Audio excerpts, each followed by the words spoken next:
Olá, hoje eu vim falar sobre aceitação e renúncia de herança e quais são as implicações jurídicas desses atos. A herança, ela é um conjunto de bens, direitos e obrigações que uma pessoa deixa após a sua morte. Os herdeiros, eles são as pessoas que têm direito a receber uma parte dessa herança de acordo com a lei ou com o testamento do falecido.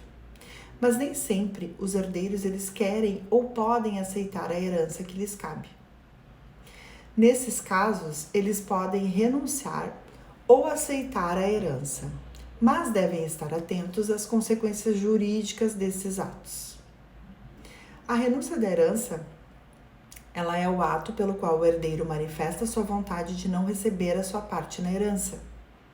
A renúncia deve ser expressa, ou seja, declarada por escrito em um documento público ou particular, e irrevogável, ou seja, ela não pode ser desfeita depois de realizada. A renúncia, ela também deve ser total, ou seja, abranger toda a cota do herdeiro na herança e não apenas uma parte dela.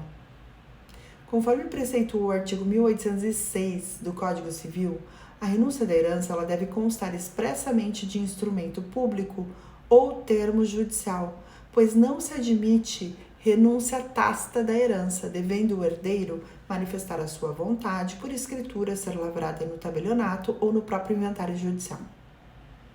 Caso seja extrajudicial, a exigência adicional que se faz em relação à manifestação é a anuência do cônjuge, conforme a resolução número 35 de 2007 do CNJ, em artigo 17, que fala que os cônjuges dos herdeiros deverão comparecer ao ato de lavratura da escritura pública de inventário e partilha, quando houver renúncia ou algum tipo de partilha que importe em transmissão, exceto se o casamento se der sobre o regime da separação absoluta. A renúncia da herança, ela tem como consequência jurídica a exclusão do herdeiro da sucessão. Isso significa, então, que ele perde todos os direitos e obrigações que teria como herdeiro, como receber os bens, pagar as dívidas e administrar o espólio. Além disso, a renúncia da herança, ela implica na transmissão da cota deste herdeiro renunciante aos seus sucessores legais, ou seja, aos seus filhos ou descendentes. Se o herdeiro renunciante não tiver sucessores legais, a sua cota será dividida entre os demais herdeiros. Já a aceitação da herança, ela é o ato pelo qual o herdeiro, então, manifesta a sua vontade de receber a sua parte na herança.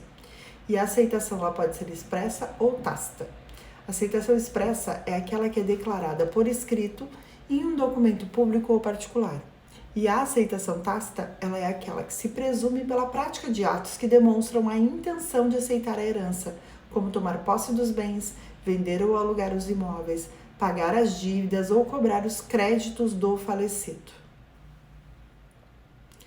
A aceitação da herança, ela tem como consequência jurídica a inclusão do herdeiro na sucessão, e isso significa que ele adquire todos os direitos e obrigações que tinha o falecido em relação aos bens, também em relação aos direitos e às obrigações que também compõem a herança. Além disso, a aceitação da herança, ela implica na responsabilidade do herdeiro pelas dívidas do falecido, evidentemente que até o limite do valor dos bens que ele recebeu.